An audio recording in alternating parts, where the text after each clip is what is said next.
What's up, guys? It's me Boxing, and today I'm going to be talking about the recent news we got in the middleweight division, which is that Erislandy Lara is going to be taking on Thomas Lamana for the vacant WBA regular middleweight world championship, and this fight has been scheduled for Saturday, May 1st on the Andy Ruiz Jr. versus Chris Arreola main card. And this fight, in my opinion, should not have been made at all, because Thomas Lamana is coming off a defeat in September to an unknown opponent on a PBC FS1 prelims fight. And, he's got 4 losses in his 30 wins he also has, but his 4 losses are to opponents who aren't even at the level of Erislandy Lara. Lara is top 3, top 4, top 5 in the super-welterweight division, so why is he fighting a guy who's got 4 losses and who hasn't really beat anyone to name? But Erislandy Lara, as most of you guys know, holds a record of 27 wins, 3 defeats with 3 draws, and he is the current WBA regular super-welterweight world champion. And he's won a major world title before at super welterweight. He's fought at super welterweight for all his career, and he's one of the top. And he's still out of his prime, but he's still a very good fighter in the top 5, even out of his prime. But Erislandy Lara, fighting out of Cuba, known as the American Dream, he's definitely past his prime, as I said before. He definitely showed that again in his last fight against Greg Vendetti. Vendetti was an opponent who's been knocked out in 2 rounds before by Michel Soro. And Erislandy Lara made it a very close fight, although he could have just outboxed him or even stopped Greg Vendetti if he wanted to. But Erislandy Lara definitely should not be fighting Thomas Lamana.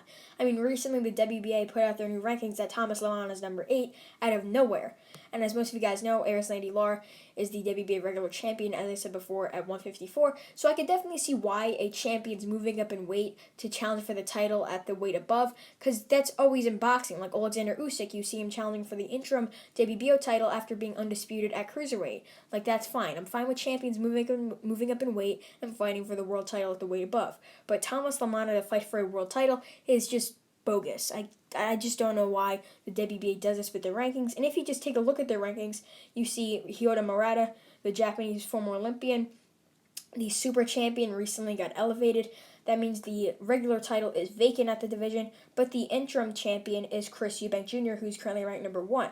We have Magomed Madiev, 14-0, Carlos Monero, who's 17-0, Mikhail Vieslu, who's 11-0, and then for some reason Sergio Martinez is number 5, although he hasn't really beat anyone inside the top 100. I have no clue why Sergio Martinez is number 5. That's definitely some corruption right there, because Sergio Martinez has been inactive for multiple years, nearly half a decade, so I have no clue why he is fighting in the top 5 in the WBA. But Jaime Munguia, number 6, David Papot, number 7, Thomas Lamana, somehow number 8, Michael Zarafa, number 9, Anatoly Muratov, Alfonso Blanco, Ronald Ellis, number 12, although he's coming off a defeat. Jose Armando Resende is a very good prospect in the middleweight division. He's 11-0, and he's number 13. And Carlos Gongora, coming off that great win against Ali Akhmedov in December, is number 14. And Ali Kerr Vidal, he's number 15, and he's a very good prospect as well. But they could have had multiple guys fight for this belt. I have no clue why they chose Thomas Lamana. Maybe some inside thing with PBC because both guys are in PBC. But they could have had other PBC guys like Jose Armando Resendiz. They could have had even Chris Eubank Jr. fight for this belt. I know Chris Eubank Jr. is fighting Morrison in, I believe, May 1st. But still, why are they having Thomas Lamana fight for this belt? It doesn't make any sense at all. And they could have even had Carlos Gongora fight for this title, because I believe Carlos Gongora is with the PBC and has had multiple fights on PBC. And the WBA middleweight rankings just clearly show, why is Thomas Lamana fighting for this belt?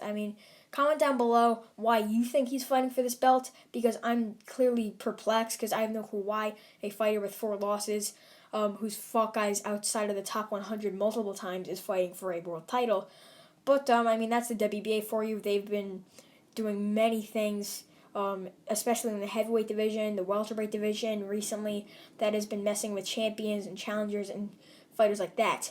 But this fight is a mismatch, a total mismatch, as Erislandy Lara is a top contender, world champion right now, and he's going to easily beat Thomas Lamana, because Lamana lost in September to an unknown opponent with multiple losses on a preliminary card. So why would he beat Erislandy Lara? Erislandy Lara is world class.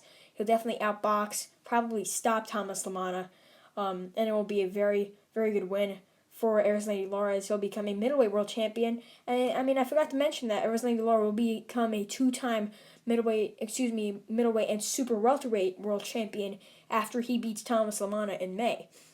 So overall, the WBA once again does something insane and puts Thomas Lamana in the world title picture against Erislandy Lara in May for their middleweight regular world title. And that's really it. I'm MB Boxing. Thanks for watching, and I'll see you guys later.